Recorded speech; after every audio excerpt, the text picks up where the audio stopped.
सच को सच कहने की ताकत आप में होनी चाहिए और गलत को गलत कहने की ताकत आप में होनी चाहिए, तभी आप इंसान हो।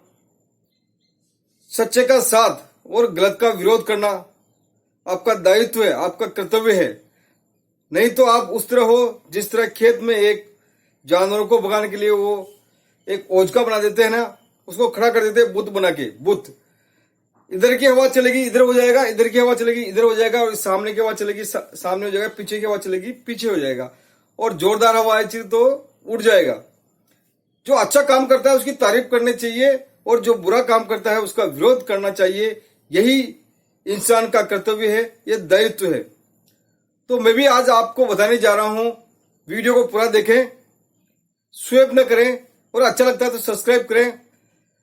मित्रों, असंगठित क्षेत्र के जो मजदूर हैं उनसे जुड़ी हुई श्रमिक कार्ड की योजना है, जिसमें 55,000 रुपए शुभ शक्ति योजना के नाम से मिलते हैं। शुभ शक्ति योजना के नाम से 55,000 रुपए मिलते हैं। उसमें झमेला क्या है, घोटाला क्या है और कैसे लोग वह परेशान हो रहे हैं। कम से कम 50 आदमियों के फीडबैक लेने के बाद इस योजना के बारे में मैं आपको बता रहा हूं कि उनकी दशा कैसी है, कंडीशन कैसी है। इसका एक उदाहरण मैं आपके सामने पेश करने जा रहा हूं, एक उदाहरण। तो वीडियो को पूरा देखना। जैसे 2019 में आवेदन किया, ई मित्र पे आदमी गया और उसने आवेदन किया कि शुभ शक्ति योजना में। बड़े टाइम से आदमी इंतजार करता है कि उसका कब बच्ची 18 साल की होगी, उसने प्रीमियम दिया है तो उसका बेनिफिट उसको मिलेगा, परंतु उसको बेनिफिट नहीं मिलता है। वो बताने जा रहा हूं। 2019 में आवेदन किया और 23 तक नहीं मिला, 4-5 साल हो गए, 23 तक पैसा नहीं मिलता है। जैसे वो ई मित्र पे गया, उसने फॉर्म अपलोड कराया और जितने भी डॉक्यूमेंट चाहिए वो कम समझता ई मित्र वाले ने मांगे और उसने दे दिए, और ई मित्र वाले ने फॉर्म भर के सबमिट करके भेज दिया। वो सोचता है कि मेरे को पैसा मिल जाएगा, मेरे को पैसा आ जाएगा, इंतजार करता रहता है कि पैसा मिलेगा। और 6 महीने या 12 महीने के बाद फिर वो उस ई मित्र वाले के पास जाता है, भाई देखिए मेरा पैसा नहीं आ रहा है, मैं क्या करूं। फिर ये मित्र वाला उसका फॉर्म खोलेगा और देखेगा कि तुम्हारे फॉर्म में ये कमी है, इसको पूरा करो। फिर बेचारा आएगा और उसको पूरा करेगा और वापस सबमिट करके भेज देगा उसको। अब पूरा विश्वास हो गया, भाई पैसा आ जाएगा।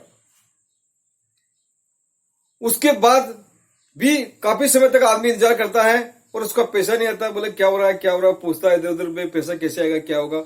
फिर भी उसका फॉर्म वहां से विभाग से लौट के आ जाएगा, भाई इसमें ये कमी है।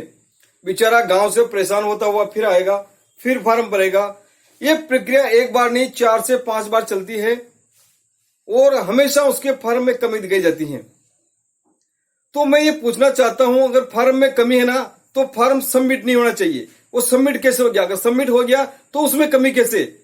जब तक उसने फुल डॉक्यूमेंट दे दिए, सब कुछ दे दिया, फिर कमी है वापस भेजेंगे, इसमें एक कमी है। बेचारा 5 बार ई मित्र के पास जाएगा, ई मित्र वाले उसको पैसा देगा 500 रुपए, 100 रुपए, बार बार घूमेगा। फिर क्या परेशानी बेचारे गरीब आदमी को। गरीब आदमी को क्यों धक्का दे रहे हो? बेचारा पहले धक्का खाता रहता है गरीब आदमी। फिर क्या करेगा? फॉर्म आएगा और बॉसों को बेचारे को पता ही नहीं लग पाता है कि मेरा फॉर्म आ गया, मैसेज आया, क्या नहीं आया, कब मैसेज आया, कुछ पता नहीं लगता है। तो 5 बार फॉर्म लौट के आया एक आदमी का, और फिर उसने कम से कम 15 बार संपर्क पोर्टल 181 पे फोन लगाया कि भाई मेरे को पैसा नहीं मिल रहा है। वो कंप्लेंट लेबर डिपार्टमेंट में भेजेंगे, श्रम विभाग में भेजेंगे, और श्रम विभाग से फोन आएगा इसके पास, और 181 से फोन आएगा। आपने फोन नहीं उठाया, 181 की एक कंडीशन है कि अगर आपने फोन नहीं उठाया तो आपका समस्या का समाधान हो गया। वो लिख देगा, वेरीफाई कर देगा कि आपकी समस्या का समाधान हो गया, कुछ नहीं होता। और फिर उसने बताया कि 181 पे कंप्लेन करी तो उसने बताया कि एक कमेटी गठित की गई है वर्तमान समय में जो जांच करेगी। उसमें सरपंच होगा, सचिव होगा, पटवारी होगा, वो जांच करके बताएंगे, वो रिपोर्ट करके भेजेंगे कि ये आदमी सही है कि नहीं है। तो पटवारी के पास गया, सरपंच के पास गया, सचिव के पास गया, और उसने रिपोर्ट कराई और जमा करा दी पंचायत में। सारी पंचायत की जिम्मेदारी है, अब आपका पैसा आ जाएगा। तो कंफर्म हो गया आदमी का अब तो पैसा आ जाएगा। उसके बाद भी पैसा नहीं आया, करीबन 1 साल बीत गया, उसके बाद भी लोगों को पैसा नहीं मिलता है। और 181 पे कंप्लेन करने पर यह पता लगता है कभी बोलते हैं बजट नहीं है, कभी बोलते हैं फार्म आपका इनकम्प्लीट है, आपकी खाता संख्या सही नहीं है, आपका ये नहीं है, आपका फलाना सही नहीं है, उसका ड्रीम कार्ड सही नहीं है। ये नहीं हो रहा। फार्म अगर आदमी सबमिट करता है ना, शुभ शक्ति योजना चाहे कोई भी योजना, उसको वापस नहीं आना चाहिए फार्म। जब तक वो कंप्लीट नहीं हो जाता, सबमिट भी नहीं होना चाहिए। सबमिट हो गया मतलब वो सही है। तो बेचारे गांव के आदमी, साधारण असंगठित क्षेत्र के जो मजदूर है ना, वो इस मामले में काफी परेशान हो रहे हैं। या फिर किसी की संपर्क है, जान पहचान है, सेटिंग है, फोन किया, भाई अपना आदमी है, तो उसके खाते में 55,000 रुपए आ जाएंगे। बाकी गरीब आदमी तो धक्के खाता रहेगा। तो मित्रों, शुभ शक्ति योजना में अधिकांश लोगों का पैसा नहीं मिल पा रहा है। कभी बोलते बजट नहीं है, कभी बोलते आपके फॉर्म में त्रुटि है, और कभी बोलते आप यहाँ के अपना फॉर्म वेरीफाई कीजिए। What is this? क्या हो रहा है? गरीबों को अपना हक मिलना चाहिए, अपना अधिकार मिलना चाहिए, और इसमें कुछ सुधार करने की जरूरत है। अगर आपको अच्छा लगता है तो लाइक कीजिए, शेयर कीजिए, सब्सक्राइब कीजिए। जय हिंद, जय भारत। असंगठित मजदूरों के हित की बात है।